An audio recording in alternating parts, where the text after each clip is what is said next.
Sahabat sekalian, kita berjumpa di dalam program Hujah episode yang kelima. Kita lanjutkan kajian kita belajar atau mengkritisi narasi-narasi yang dihasilkan oleh cara berpikir yang disebut sebagai cara berpikir ilmiah. Tetapi saya melihat dalam berbagai narasi di berbagai channel yang mengkritisi orang-orang yang beragama, salah satunya atau khususnya adalah agama Islam. Mereka mengkritisi bahwa beragama itu adalah sebuah proses yang tidak perlu menggunakan akal, bahkan tidak perlu menggunakan ilmu, dan kemudian percaya begitu saja. Tentu saja hal ini tidak bisa disamaratakan di antara semua agama. Kita sudah membahas di episode yang lalu. Khususnya terkait dengan Islam justru dipersyaratkan untuk memeluk agama ini harus akil baligh. Akil itu akal, baligh itu sampai. Akalnya harus sampai. Dan kemudian digunakan untuk mempelajari ilmu agama, dilakukan proses keilmuan yang disebut proses ilmiah, dan kemudian kita mendapatkan kesimpulan yang kokoh untuk menjadi landasan akidah atau keimanan kita.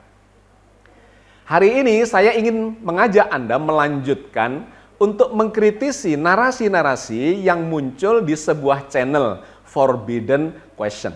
Saya hari ini di episode kali ini ingin melanjutkan itu. Karena di forum kita muncul berbagai komentar terkait dengan hal itu dan sekaligus menyelesaikan, menuntaskan narasi yang dibangun di dalam Forbidden Question khususnya terkait dengan agama yang tidak masuk akal itu. Agama apa sih yang paling masuk akal? Jawaban singkatnya nggak ada. Kenapa nggak ada? Karena agama itu cuma masuk akal untuk orang yang mempercayainya. Tentu saja ini narasi yang menarik untuk dikritisi. Dan kita akan melihat bahwa narasi itu muncul dari sebuah proses berpikir yang salah. Logikanya salah, rasionalitasnya salah, dan kemudian konklusinya, kesimpulannya juga menjadi salah. Terjadi lompatan logika, terjadi lompatan konklusi atau kesimpulan. Nah, sahabat sekalian, di forum kita kemudian juga muncul ungkapan-ungkapan narasi-narasi yang searah dengan yang disampaikan oleh Forbidden Question itu. Di antaranya mengatakan bahwa pemikiran, logika, rasionalitas itu sesungguhnya adalah relatif. Karena itu sesungguhnya ungkapan-ungkapan yang bersifat provokatif dari channel itu ya sudah biarkan saja. Karena pasti akan berbeda dengan apa yang saya ungkapkan, dengan yang lain ungkapkan, dan seterusnya. Tentu saja itu tidak sepenuhnya benar. Dikarenakan di dalam dunia ilmiah itu selalu ada platform yang sama yang digunakan sebagai landasan untuk berpikir, memahami, dan menyampaikan kesimpulan yang arahnya bisa dipertanggungjawabkan dikarenakan ada metodologinya. Nah, ini yang pada episode kali ini saya ingin mengajak Anda untuk melakukan kajiannya atau memahami cara berpikir ilmiah yang disebut sebagai logika itu. Di dalam dunia ilmiah, berpikir ilmiah itu disandarkan kepada dua hal. Yang pertama adalah berpikir logis, sistematika, runtut analisanya itu jelas. Yang kemudian dikenal dengan ilmu logika, dan di dalamnya ada yang disebut sebagai mekanisme silogisme. Nanti akan kita uraikan pada episode kali ini secara lebih mendetail dengan segala macam contoh-contohnya.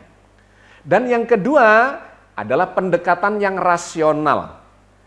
Kalau logika itu adalah runtut berpikir, rasional itu adalah dibandingkan dengan realitas yang ada. Ada rujukannya yang jelas. Pernah kita bahas, seseorang bisa mengatakan itu sesuatu yang tinggi kalau ada perbandingannya yang rendah. Itu baik kalau ada perbandingannya yang buruk. Itu panas karena ada yang dingin dan seterusnya. Itulah berpikir rasional. Jadi poin pentingnya ketika kita melakukan, menjalankan cara berpikir yang benar secara ilmiah, yaitu secara logis dan secara rasional, maka kita berada di dalam koridor yang akan menghasilkan kesimpulan yang bisa dipertanggungjawabkan dan akan bisa diterima oleh banyak orang. Meskipun ada sebagian orang tidak bisa menerimanya atau menerima sesuai dengan level kapasitas kemampuannya. Tetapi poin pentingnya adalah cara berpikir yang benar, yang logis, yang rasional itu menjadi sebuah koridor untuk mengantarkan kita mengambil kesimpulan yang benar sesuai dengan fakta yang ada. Nah, saya melihat narasi yang dibangun di Forbidden Question khususnya terkait dengan agama hanya masuk akal bagi orang yang mempercayai, itu terjadi proses berpikir, logikanya, rasionalitasnya mengalami lompatan atau bahkan mengalami proses kesalahan yang sangat mendasar. Mari saya tunjukkan bagaimana seharusnya kita berlogika untuk membangun kesimpulan itu.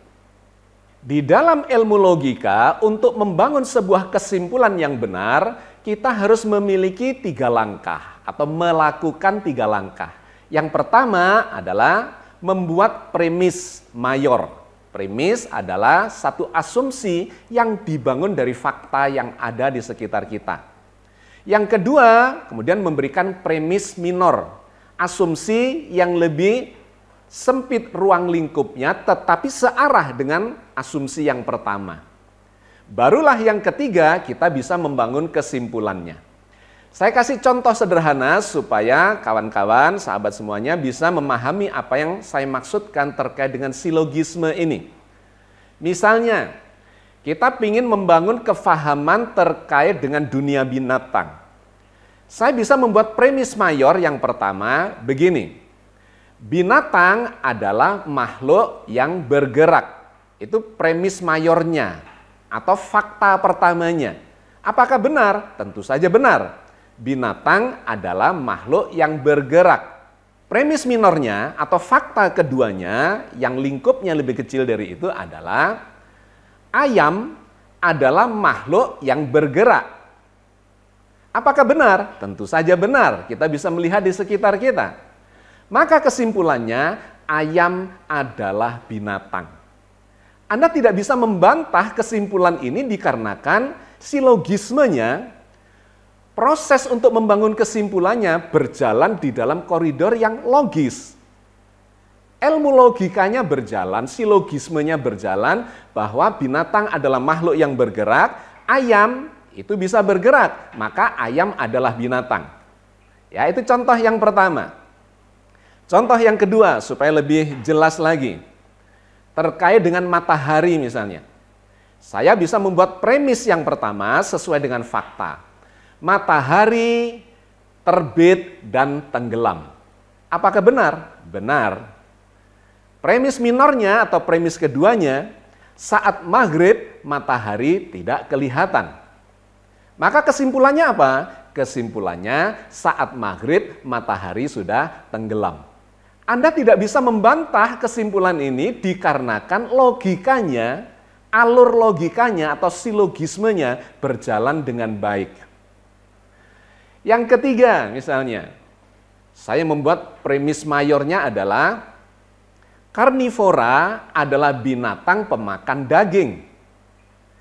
Premis minornya atau asumsi keduanya, fakta keduanya, singa sedang memakan daging kijang.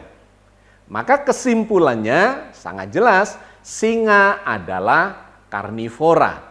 Lagi-lagi Anda tidak bisa membantah kesimpulan itu dikarenakan runtut berpikirnya sangat jelas. Itulah ilmu logika. Nah, sekarang bandingkan dengan logika yang dibangun di narasi-narasi Forbidden Question itu. Saya ingin menunjukkan kepada Anda cara berlogika yang dibangun di Forbidden Question ini. Yang pertama, dia membangun premis melalui pertanyaan. Agama mana yang paling masuk akal? Kemudian dia jawab sendiri di situ. Tidak ada agama yang masuk akal. Jadi premis mayor yang dia bangun adalah tidak ada agama yang masuk akal. Kemudian dia membangun premis yang kedua, premis minornya.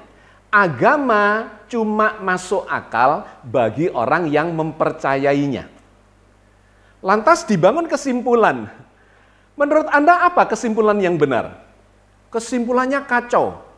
Dikarenakan antara premis mayor dengan premis minor itu justru bertabrakan sendiri. Coba perhatikan, premis mayornya mengatakan tidak ada agama yang masuk akal. Tapi di premis minornya dia mengatakan agama masuk akal hanya bagi orang yang mempercayainya. Di premis yang pertama dia mengatakan tidak ada agama yang masuk akal. Di premis yang kedua masuk akal cuma bagi yang mempercayainya. Sehingga Anda tidak bisa membangun kesimpulan karena kesimpulannya tetap di antara dua premis itu. Anda bisa membuat kesimpulan tidak ada agama yang masuk akal, atau tetap mengambil yang kedua, agama masuk akal cuma bagi yang percaya. Jadi mana yang benar? Tidak ada agama yang masuk akal, ataukah agama ini masuk akal tapi bagi yang mempercayainya? Sahabat sekalian, inilah yang saya katakan bahwa dia tidak menguasai ilmu logika. Karena itu kacau balau kesimpulannya. Dikarenakan premis yang pertama saja itu sudah salah. Setidak-tidaknya tidak valid ketika dia mengatakan bahwa tidak ada agama yang masuk akal. Dari mana dia dapat kesimpulan itu? Faktanya orang bisa berpikir bermacam-macam terhadap agama itu. Ada yang mengatakan masuk akal, setengah masuk akal, tidak masuk akal. Itu tidak menjadi fakta yang valid. Melainkan sebuah judgement, sebuah penghakiman, sebuah opini yang dia lakukan. Jadi premis pertamanya saja sudah tidak valid. Ditambah premis yang kedua, premis minornya mengatakan agama hanya masuk akal bagi orang yang mempercayainya. Ini juga kesimpulan sebuah judgement yang tiba-tiba muncul. Sehingga bisa disebut sebagai jumping konklusi. Kesimpulan yang lompat tanpa ada proses logikanya. Karena itu kesimpulannya jadi kacau.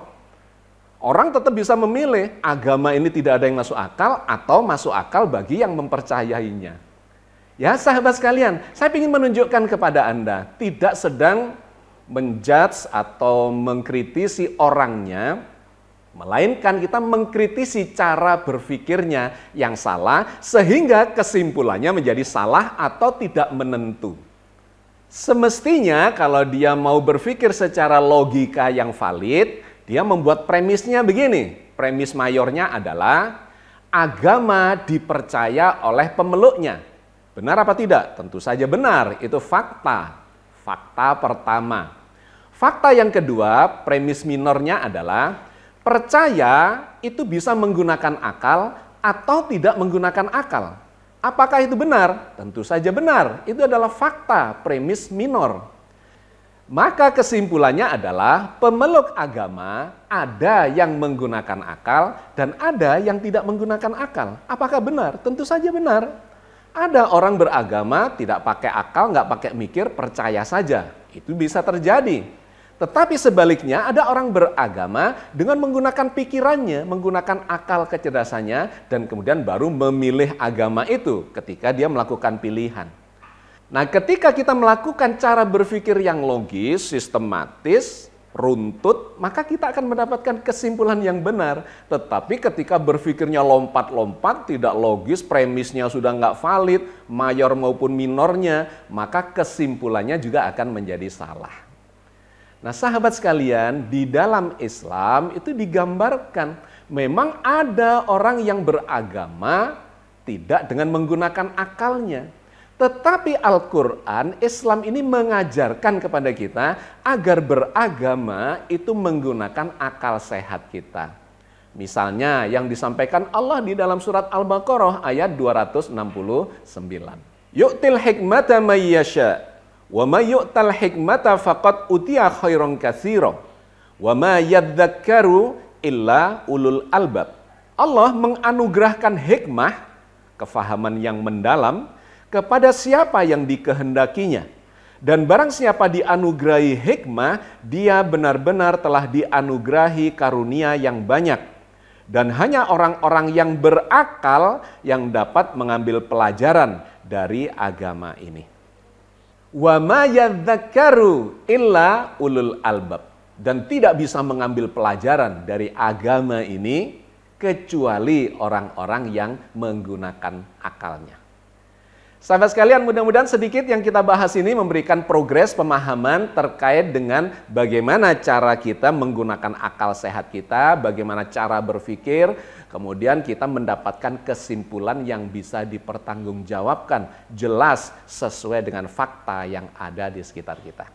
Mudah-mudahan Allah senantiasa membimbing kita di atas jalan yang diridhoinya. Amin ya rabbal alamin. Salam.